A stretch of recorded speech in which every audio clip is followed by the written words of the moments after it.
Shalom, puji nama Tuhan, Bapak Ibu Saudara, baik yang ada di tempat ini ataupun yang di rumah. Minggu pagi ini kita boleh kembali di tempat ini, kita mau datang kepada Tuhan. Biarpun apapun yang terjadi, kita percaya Tuhan bersama dengan kita. Walau kita harus berjalan dalam lembah kelam sekalipun, Dia Yesus yang selalu berada di sisi kita. Haleluya Yesus. Terima kasih Tuhan.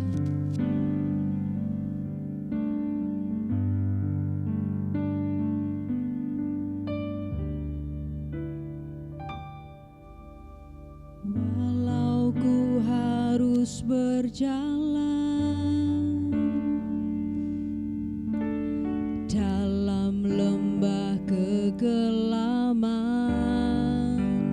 perlindungan-Mu, oh Tuhan, nyatalah bagi hidupku. Tiada pernah sedetik pun, tiada pernah Kau tinggalkan. Sungguh mulia dan sempurna, hanya Kaulah yang disembah. Yesus, Engkau juru selamatku, dalam janji-Mu kemenanganku. Selamanya kan ku nyatakan besar setia-Mu Tuhan di hidupku. Terima kasih Tuhan. Walau ku harus berjalan dalam lembah kekelaman, perlindungan-Mu, oh Tuhan, nyatalah bagi hidupku. Tiada pernah sedetik pun, tiada pernah Kau tinggalkan. Sungguh mulia dan sempurna, hanya Kaulah yang disembah. Yesus, Engkau juru selamatku, dalam janji-Mu kemenanganku.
besar setiamu Tuhan, besar setiamu Tuhan, besar setiamu Yesus, besar setiamu Tuhan di hidupku. Sungguh kami terkagum Tuhan dengan pekerjaan tangan-Mu Bapa. Kami percaya Tuhan Kau Allah yang setia. Bahkan dalam lembah kelam sekalipun Tuhan, kami cakap menanggung segala sesuatu karena Engkau Yesus. Bagi hari ini bersuka hati kami Tuhan, kami rindu memuji Engkau, kami rindu meninggikan nama-Mu Tuhan. Hanya di dalam nama Tuhan Yesus kami berdoa dan mengucap syukur. Haleluya, amin.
Mari kita berdoa.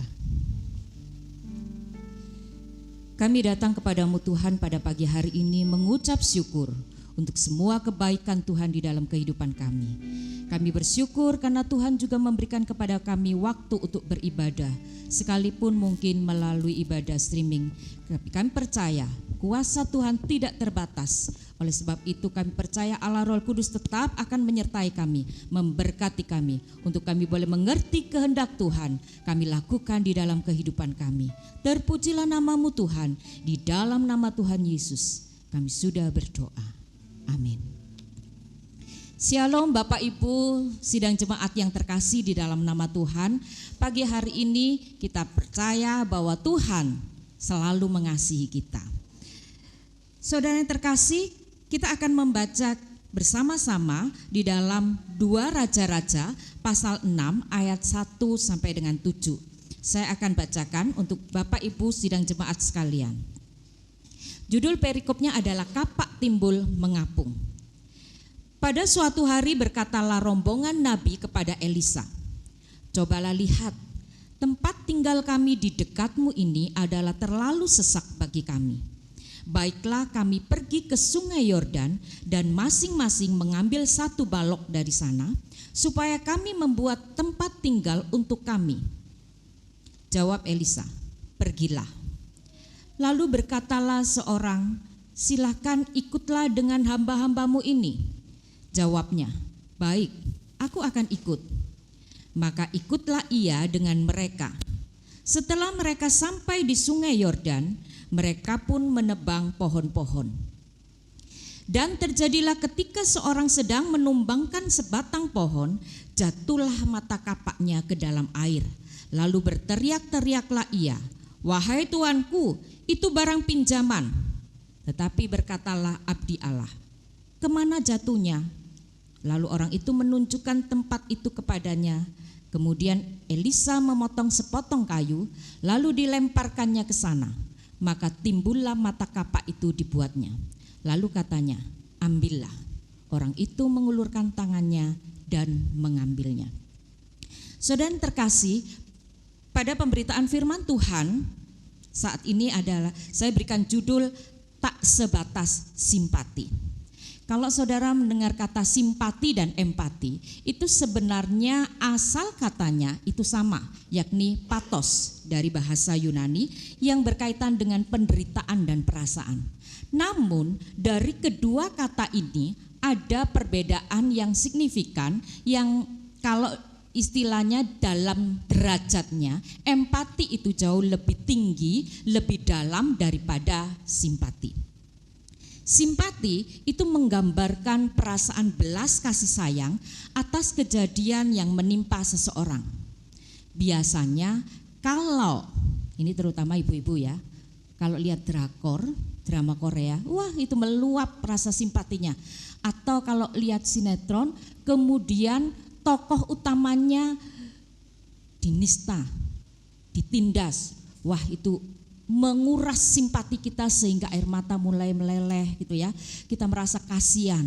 Tetapi kalau empati itu lebih dalam daripada simpati. Kalau empati adalah lebih pada menempatkan diri kita pada posisi orang yang menderita itu, pada posisi orang yang mengalami kesulitan itu. Dengan demikian kemudian melahirkan tindakan bagi kita untuk bertindak, merespon mereka, memberikan bantuan, menolong mereka. Itulah empati. Pagi hari ini firman Tuhan dari perikop Kapak Timbul Mengapung ini, kita mau belajar tentang beberapa prinsip. Prinsip yang pertama adalah ternyata setiap orang bisa menemui persoalan. Di dalam ayat yang pertama tadi dikatakan begini, pada suatu hari berkatalah rombongan Nabi kepada Elisa, "Cobalah lihat, tempat tinggal kami di dekatmu ini adalah terlalu sesak bagi kami." Ternyata rombongan nabi loh ya, itu kan notabene menggambarkan dari kalangan masyarakat, orang-orang yang punya hubungan intim, yang dekat dengan Tuhan. Ternyata mereka pun punya persoalan. Persoalan mereka apa? Tempat tinggal mereka terlalu sesak bagi mereka. Apa makna rohaninya di dalam kehidupan kita Bapak Ibu? Bapak Ibu perlu kedewasaan rohani untuk memahami bahwa saya dan saudara, kita semua, orang-orang yang percaya kepada Tuhan, tidak serta-merta hidup kita ini kemudian mulus, tidak ada persoalan. Ada kalanya Tuhan izinkan persoalan-persoalan itu menghadang kepada kita. Ada kalanya persoalan-persoalan itu terjadi di dalam kehidupan kita. Dan jangan lagi pernah bertanya mengatakan, saya ini loh sudah dekat dengan Tuhan. Saya ini loh sudah punya hubungan yang intim dengan Tuhan. Tapi kok ya Tuhan masih izinkan persoalan itu ada di dalam kehidupan kita. Mari kita menjadi orang-orang yang dewasa di dalam kerohanian kita dengan tetap percaya, memahami bahwa persoalan itu boleh ada, tetapi sebagai anak-anak Tuhan kita harus beda mengatasinya. Para rabi mengalami persoalan, tapi mereka pun tidak mengeluh, mereka mencoba bersama-sama dengan Tuhan mencari solusinya, yakni mereka datang ke daerah dekat Sungai Yordan itu untuk mengambil balok-balok itu untuk membuat tempat tinggal yang baru. Hal yang kedua yang ingin kita pelajari bersama dari perikop ini adalah ternyata setiap orang bisa bersimpati, tetapi tidak setiap orang bisa berempati. Tetapi di dalam ayat kedua dan ketiga, mari kita mau belajar dari seorang nabi yang namanya Elisa. Dia tidak hanya bersimpati terhadap persoalan rombongan nabi ini, tetapi dia berempati. Saya bacakan di dalam ayat yang kedua dan ketiga. Rombongan nabi itu kan masih mengatakan kepada Elisa ya, baiklah kami pergi ke Sungai Yordan dan masing-masing mengambil satu balok dari sana supaya kami membuat tempat tinggal untuk kami. Jawab Elisa, pergilah. Elisa menunjukkan simpatinya, silakan pergilah. Ya. Tetapi lalu di ayat yang ketiga, berkatalah seorang, silahkan ikutlah dengan hamba-hambamu ini. Jawabnya, baik. Elisa yang menjawab ya, baik, aku akan ikut. Saudara yang terkasih, kalau saudara mengamati di ayat yang pertama tadi yang katakan, tempat tinggal kami di dekatmu ini terlalu sesak bagi kami. Jadi tempat tinggalnya siapa yang terlalu sesak? Rombongan para nabi. Apakah tempat tinggalnya Elisa juga terlalu sesak? Tidak, karena Elisa tinggalnya di dekat tempat tinggal rombongan para nabi. Jadi apakah persoalan itu adalah persoalannya Elisa? Bukan jawabannya. Itu bukan persoalan bagi Elisa. Tetapi yang mau kita pelajari, mau kita teladani dari seorang nabi yang bernama Elisa. Kita mau peduli kepada orang-orang di sekitar kami. Mungkin kita seperti Nabi Elisa yang tidak mengalami persoalan-persoalan, terutama pada saat COVID-19 ini, pada saat pandemi seperti ini. Mungkin ada di antara kita yang tidak terdampak. Bersyukurlah saudara. Namun bukan berarti kemudian kalau saya tidak terdampak, maka kita tidak punya kepedulian kepada orang-orang yang terdampak dari pandemi COVID-19 ini. Elisa memberikan teladan yang luar biasa. Ketika seorang nabi itu mengatakan, ikutlah dengan kami. Apa jawab Elisa? Baik, kami ikut, saya ikut, aku ikut. Dan saudara bisa bayangkan toh, ketika Elisa ikut, pastilah ketika dia datang ke Sungai Yordan, dia tidak akan duduk berpangku tangan, lalu lihat. Enggak. Pasti dia juga akan ambil mata kapak, dia juga akan bantu menebang. Nah, itulah keteladanan yang diberikan kepada Elisa untuk kita lakukan. Jangan hanya kemudian kita merasa kasihan ya, si A ini loh terdampak ekonominya dari COVID-19 ini. Tapi mari kita bertindak. Mungkin saudara bisa mengatakan begini, lah apa yang bisa saya bantu? Gitu ya. Apa saja. Saudara bisa mendoakan, saudara bisa memberikan penguatan, namun yang lebih nyata, saudara bisa membantu meringankan. Tidak meniadakan masalah mereka, tapi setidaknya kita mengulurkan tangan untuk membantu mereka. Itulah empati. Dan saya, Anda semua anak-anak yang percaya kepada Tuhan, kita harus berempati kepada sesama kita. Yang terakhir saudara, ternyata dari pemberitaan firman Tuhan di dalam perikop ini, kita mau belajar bahwa setiap orang bisa mendapat pertolongan ketika berseru kepada Tuhan. Saya bacakan di dalam ayat yang ke-5 sampai yang ke-7. Dan terjadilah ketika seorang sedang menumbangkan sebatang pohon, jatuhlah mata kapaknya ke dalam air. Lalu berteriak-teriaklah ia, "Wahai tuanku, itu barang pinjaman." Tetapi berkatalah abdi Allah, "Kemana jatuhnya?" Lalu orang itu menunjukkan ke tempat itu kepadanya. Kemudian Elisa memotong sebatang kayu, lalu dilemparkannya ke sana, maka timbullah mata kapak itu dibuatnya. Lalu katanya, "Ambillah." Orang itu mengulurkan tangannya dan mengambilnya. Saudara yang terkasih, di dalam ayat yang ke-5 sampai yang ke-7 ini kita bisa mendapatkan gambaran bahwa ternyata rombongan para nabi itu di Israel sana pada masa itu juga gambaran dari masyarakat marginal, masyarakat yang terpinggirkan. Bahkan sampai kapak saja mereka tidak punya, mereka pinjam. Lah, barang pinjaman ini ketika digunakan, lah kok ya kemudian jatuh ke sungai dan tenggelam. Karena berat jenisnya jauh lebih berat besi kan ketimbang air. Sehingga langsung tenggelam. Dan ini merupakan persoalan baru. Bukankah di dalam kehidupan kita anak-anak Tuhan ada kalanya seperti itu ya. Sudah muncul persoalan, rumahnya sesak, muncul persoalan lagi, kapaknya jatuh. Apa sih yang Tuhan mau ajarkan buat kita? Ada kalanya memang kita itu menghadapi seperti ini. Satu persoalan belum selesai, persoalan lain muncul. Namun berita sukacitanya adalah ketika seorang nabi yang kapaknya jatuh itu mengatakan, berteriak-teriaklah ia, "Wahai tuanku." Siapa yang dimaksud tuanku? Elisa, abdi Allah. Dia tidak mengatakan, "Wahai teman, tolong ini loh kapak saya jatuh." Tidak mengatakan begitu. Tetapi dia berseru kepada abdi Allah yang merupakan perwakilan penggambaran dari keberadaan Allah sendiri.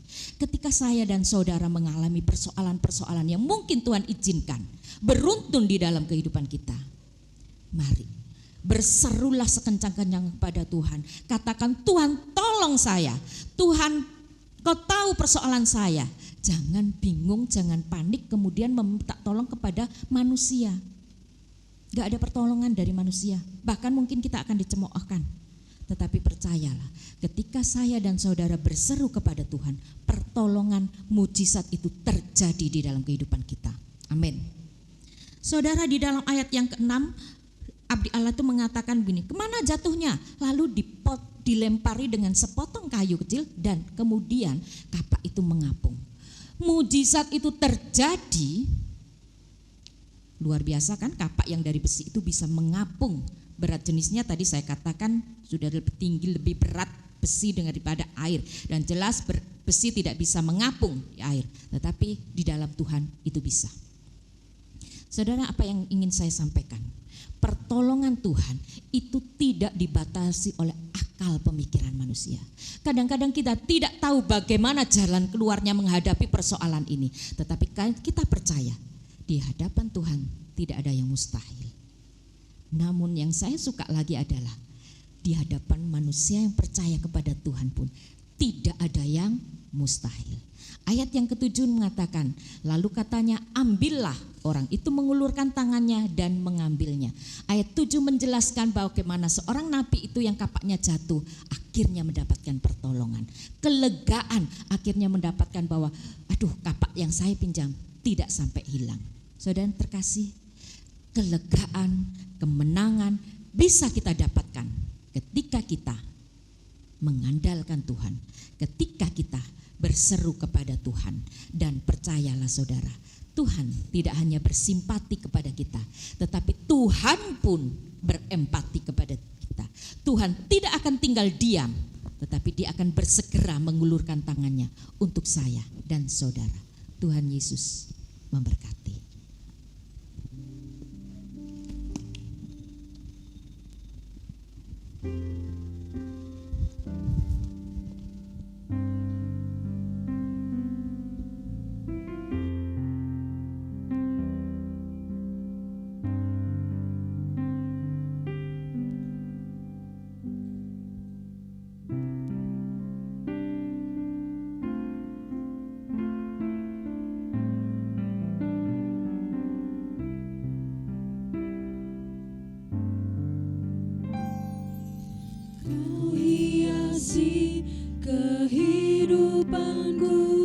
Dengan kemurahan-Mu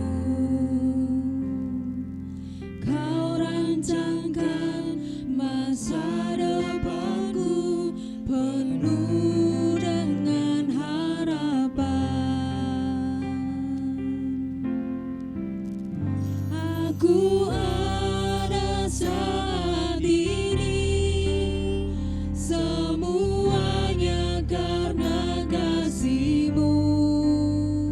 Aku hidup hari ini semua berkat kemurahan-Mu.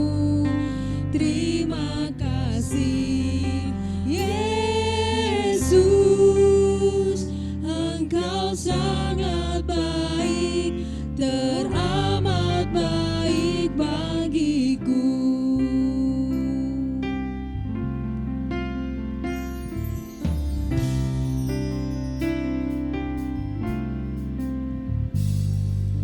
Kau hiasi kehidupanku dengan kemurahan-Mu. Kau rancangkan masa depanku penuh dengan harapan.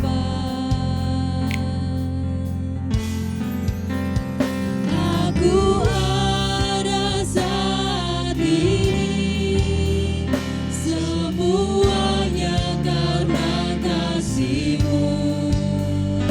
Aku hidup hari ini semua berkat kemurahan-Mu.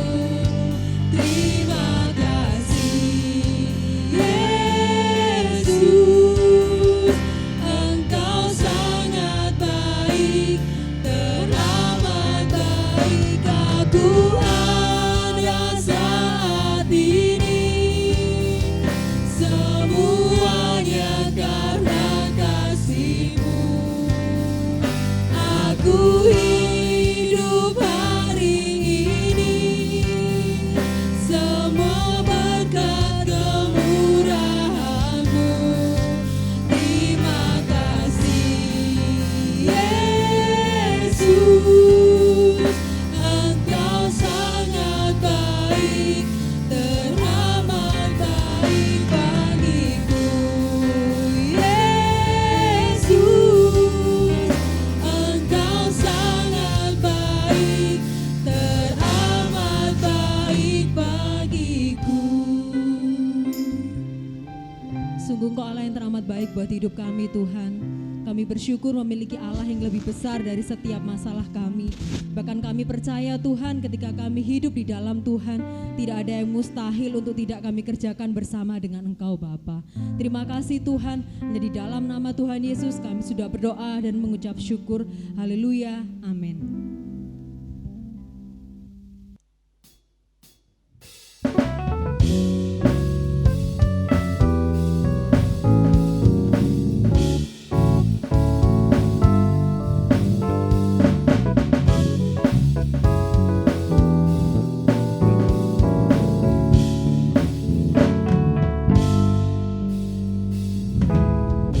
Hanya Kau milikku di surga.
memulai ibadah kita akan tunduk kepala, kita akan berdoa.